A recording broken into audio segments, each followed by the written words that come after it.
So that is what you think. Yes. For us to live together any longer would be an obscene joke. Let's end it while we still have some sanity and decency left. Is that the best you can do in the way of sanity and decency? To talk like that?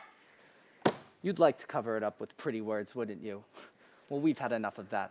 I feel as though my face were covered with spider webs. I want to brush them off and get clean again. It's not my fault you've got weak nerves. Why don't you try to behave like a gentleman instead of a hysterical minor poet? A gentleman, Helen, would have strangled you years ago. It takes a man with crazy notions of freedom and generosity to be the fool that I've been. I suppose you blame me for your ideas. I'm past blaming anybody, even myself. But Helen, don't you see that this has got to stop? We're cutting each other to pieces with knives. You want me to go? Or I'll go. It makes no difference. Only we've got to separate.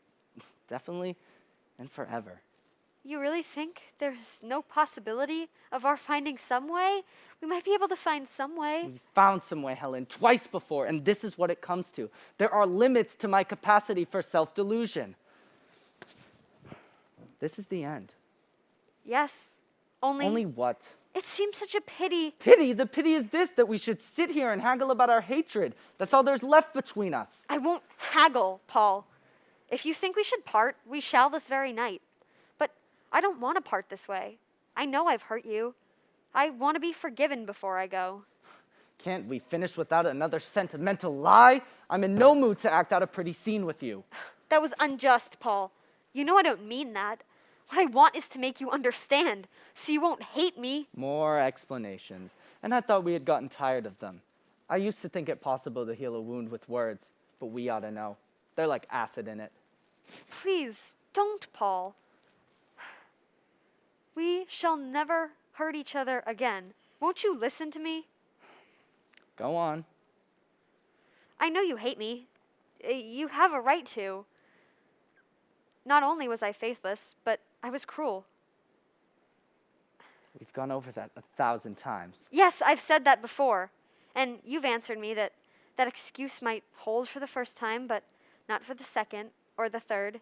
You've convicted me of deliberate cruelty on that. And I've never had anything to say. I couldn't say anything because the truth was too preposterous. But now I want you to know the real reason. A new reason, eh? Something I've never confessed to you, yes. It is true that I was cruel to you. Deliberately. I did want to hurt you. And do you know why? I wanted to shatter that Olympian serenity of yours. You were too strong, too self-confident. You had the air of a being that nothing could hurt. You were like a god. That was a long time ago. Was I ever Olympian? You had succeeded very well in it. You shattered it in me. You are still Olympian, and I still hate you for it. I wish I could make you suffer now, but I've lost my power to do that.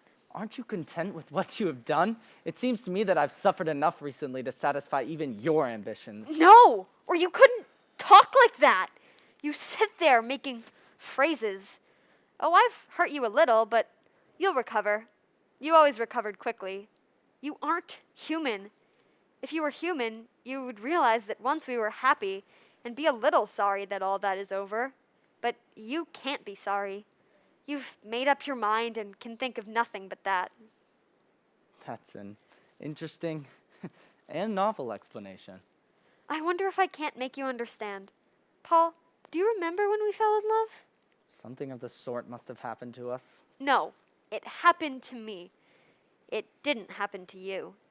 You made up your mind and walked in with the air of a god on a holiday.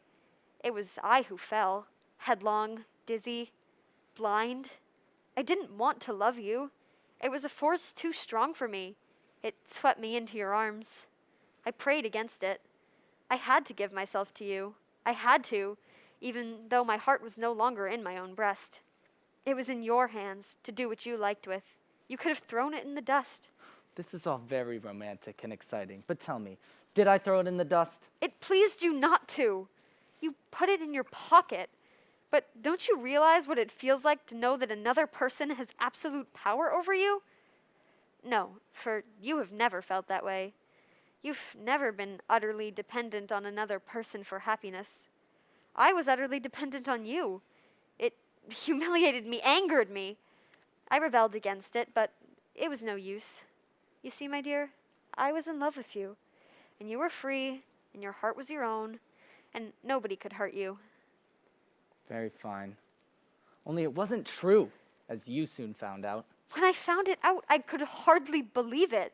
It wasn't possible.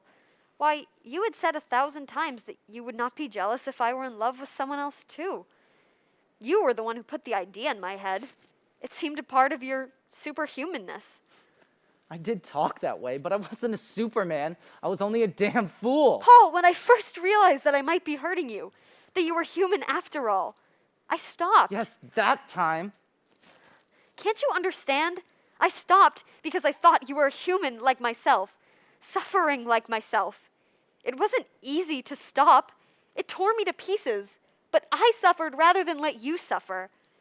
When I saw you recover your serenity in a day, while the love that I had struck down in my heart for your sake cried out in a death agony for months, I felt again that you were superior and human, and I hated you for it.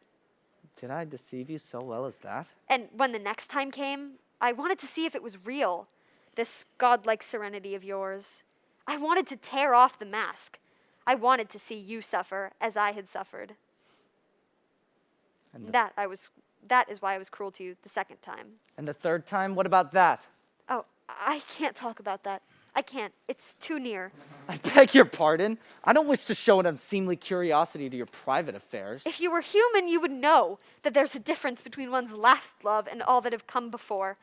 I can see. talk about the others, but this one still hurts. I see. Should we chance to meet again next year? You'll tell me about it then? The joys of new love will have healed the pains of the old. There will be no more joy or pain of love for me. You do not believe that. But that part of me which loves is dead. I cannot hope anymore. I cannot believe. There's nothing left for me. All I have left is regret for the happiness that you and I have spoiled between us. Oh, Paul, why did you ever teach me your Olympian philosophy? Why did you make me believe that we were gods and could do whatever we chose?